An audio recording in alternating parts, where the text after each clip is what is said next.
பேச ஆரம்பிங்க. ஜெபத்துல நீங்கள் பேச ஆரம்பியுங்கள். ஆதலால் நீங்கள் ஜெபம் பண்ணும்போது, ஆதலால் நீங்கள் ஜெபம் பண்ணும்போது என்ன பண்றாங்க இன்னைக்கு ஜனங்கள்? ஜெபம் பண்ணும்போது பிரச்சனைகள் சொல்லிக் கொண்டிருக்கிறார்கள். ஜெபத்திலே பிரச்சனைகளை விவரித்துக் கொண்டிருக்கிறார்கள். ஜெபம் என்பது பிரச்சனைகளை விவரிக்கிற நேரம் அல்ல. ஜெபம் என்பது பிரச்சனைகளுக்கு தீர்வு உண்டாக்குற வேலையாய் இருக்கிறது. ஜெபம் என்றால் சுருக்கமா சொல்றேன் பாருங்க. ஜெபம் என்று சொன்னால் பிரச்சனைகளையே திரும்ப திரும்ப சொல்லுவது அல்லவே அல்ல. அதுக்கு பதிலாக பிரச்சனைகளை பார்த்து பேசுவதுதான் ஜெபமாய் இருக்கிறது. ஜெபம் என்றால் என்ன?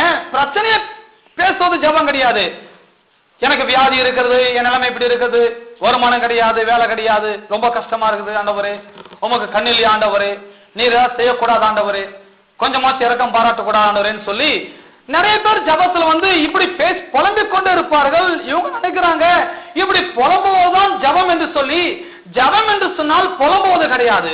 ஜெபம் என்று சொன்னால் பிரச்சனைகளே சொல்லிக்கொண்டே இருப்பதும் கிடையாது.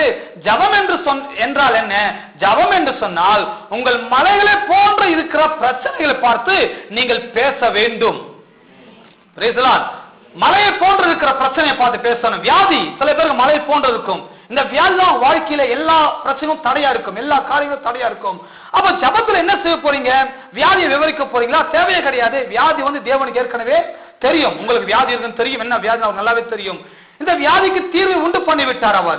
இப்ப நான் என்ன பேச வேண்டும்? வியாதி விவரிப்பதை காட்டிலும் இந்த வியாதியை பார்த்து நான் பேச வேண்டும். வியாதி என்னும் மலையே இயேசுவின் நாமத்துல பேர்ந்து சமுத்திர தள்ளுண்டு போ என்று நான் உனக்கு கட்டளை இடுகிறேன். இப்படி சொல்லி நானே உன் பரிகாரிய கர்த்தன் சொல்லியிருக்கிறார். ஒரு வார்த்தையின்படி எனக்கு சுகம் உண்டாக கடவுது.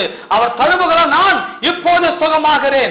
அவர் நப்பத்தின் தண்ணீரையும் ஆசுத்தி வியாதியை விட்டு விலக்குவேன் வாக்கு பண்ணிருக்கிறார். அந்த வார்த்தை என்னுடையது, எனக்கு சொந்தமாக கடவுது. இந்த வார்த்தையின்படியே என் சரீரம் பூரணமான சுகம் உண்டாக கடவுது என்று சொல்லி இந்த வியாதியை பார்த்து எப்பொழுதும் இரவும் பகலும் 24 மணி நேரமும் நான் இப்ப பேசிக்கொண்டே இருக்கும் போது, வியாதிக்கு ஆப்போசிட்டா நான் பேசும்போது வியாதி என்னை விட்டு விலகி போக ஆரம்பித்து விடும். எதுனாமன்னு சொல்றீங்க? அப்போ ஒரு பாருங்க, எல்லாமே அப்படிதான். உங்களுக்கு பிடிக்காத ஒரு ஆளு நீங்க அவர் நிறுத்தணும்னு சொன்னா அவர் பேசுறதுக்கெல்லாம் நீங்க ஆப்போசிட்டா பேசினா உங்ககிட்ட வரப்போறதே கிடையாது. எது பேசினாலும் ஆப்போசிட்டா பேசினா, எது பேச எதிர்த்து பேசிக் கொண்டாலும் வரப்போறது கிடையாது. அப்போ உங்களுக்கு பிடிக்காத ஒரு ஆளை நிறுத்துவதற்கு இந்த எதிர்த்து பேசும்போது நின்று விடுவது போல நமக்கு பிடிக்காத இந்த வியாதி, நமக்கு பிடிக்காத இந்த கஷ்டங்கள், இந்த பிடிக்காத தொல்லைகள், தொந்தரவுகள், வறுமைகள், வியாகுலங்கள் இதெல்லாம் நமக்கு பிடிக்கல.